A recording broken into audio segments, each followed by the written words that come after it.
This is genuinely sickening. As following Luka Doncic performing fantastic yesterday against the Dallas Mavericks, some new reports have continued to drop as it pertains to his conditioning with the Mavericks, all these different things. And it's at the point now where not only are fans fed up and fired up, these reports, including some brand new ones that just dropped, have gotten to a point where it is just out of hand. We're going to break down these new reports, discuss what it means going forward, as well as multiple Lakers updates ahead of their next game as they continue to climb in the Western Conference. But before we get into it, folks, if you're a part of the percentage who aren't subscribed to the channel, we're on the road to 20,000 subscribers. If you're enjoying the daily Lakers content, this is the place to be for it. So make sure to hit that subscribe button. Thank you guys again for your continued support over here on the channel. Now, it's pretty sickening at this point. We're hearing more and more new reports that are dropping surrounding both his conditioning, surrounding a bunch of different things.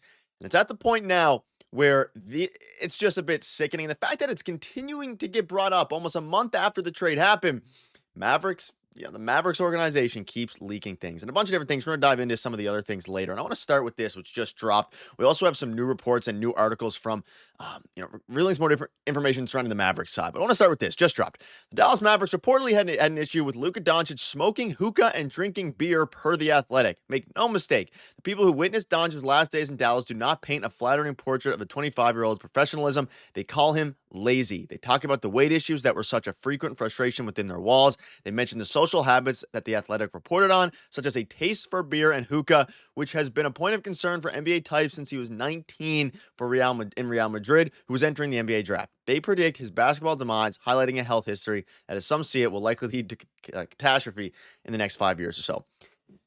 First of all, this is the same organization and the same people that traded for him at the draft. And this is the same guy that led them last season, a year ago, to the NBA Finals. They led him to the NBA Finals. And, obviously, we've been talking about this. We've kind of ran through the entire situation about why they traded him. Nico Harrison came out and said they were worried about his conditioning. They were worried about Luka Doncic's ability to actually lead a team to another championship and concerns going forward about the longevity of his actual health, conditioning, and his play, which is still ridiculous. It is what it is, right? But to come out now, and this is not the first report. We've covered him on the channel.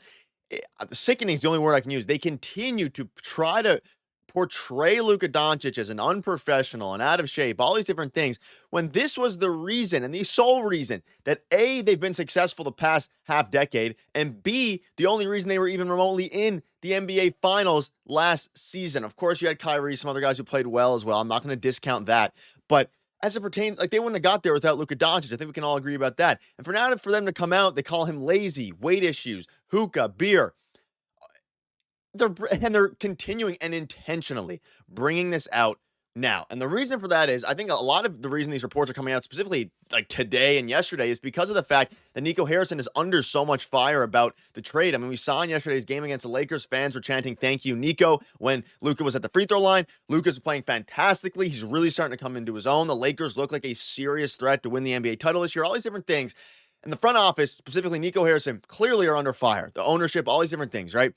And they're trying to save face, and man, oh man, they're trying to do so in an interesting way. You can see this here from Clutch. All these reports still coming out as to why the Mavs traded Luka shows me that they are trying to convince themselves that this was the right move, not us. The buyer's remorse is setting in, isn't it? And I do think there is a level of buyer's remorse here, because it comes to a point where you can say as much as you want about whether you think the trade was good, it was bad.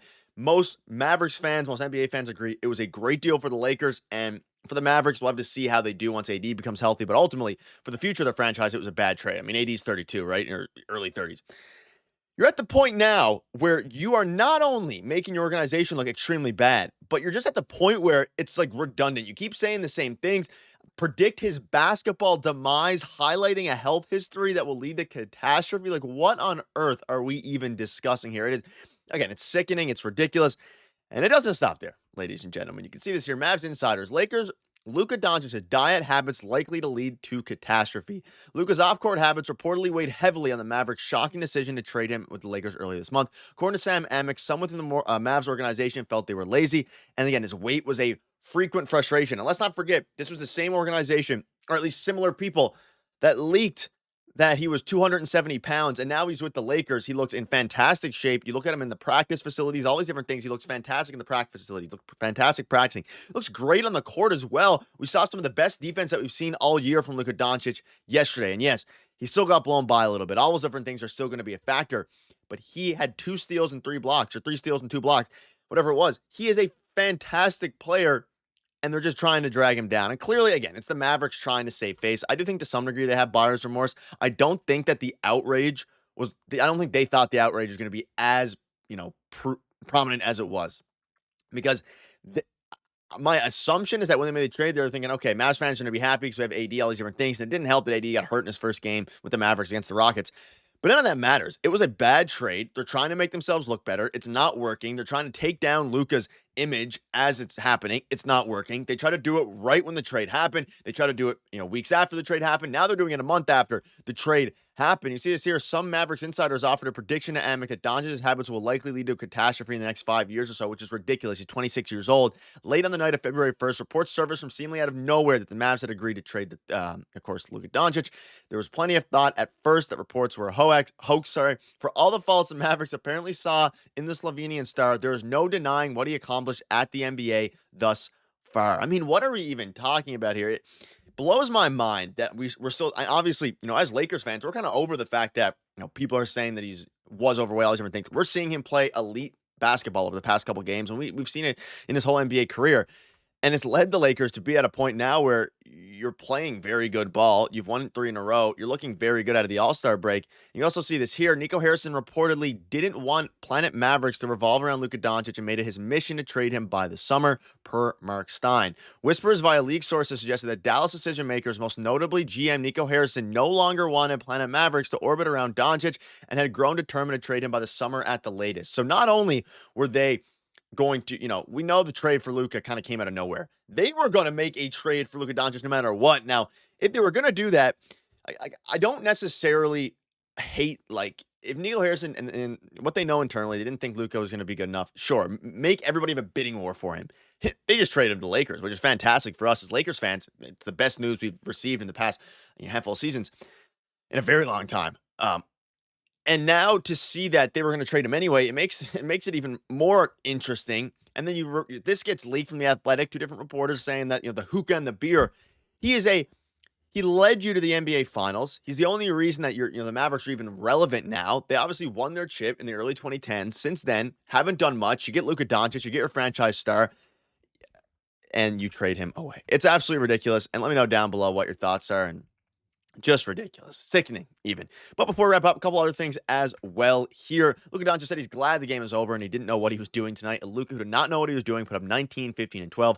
Think about how ridiculous this is, as the Lakers are now 14 games above 500. JJ Redick is doing fantastic as the head coach. They're approaching Denver. They beat Denver. They've won 3 in a row. As you continue to climb up these rankings, they have an absolute gauntlet of a schedule over the next week, right? You're playing a bunch of different teams. It is going to be rough. You play the Clippers twice, a bunch of different teams. I believe the T-Wolves as well. And it's going to be, I believe the Celtics as well, but it's going to be a very, very difficult schedule. But regardless, we're going to keep you up to date with all the latest news. Let me know down below what your thoughts are on these ridiculous reports. It's getting a bit sickening now. Thank you guys for watching.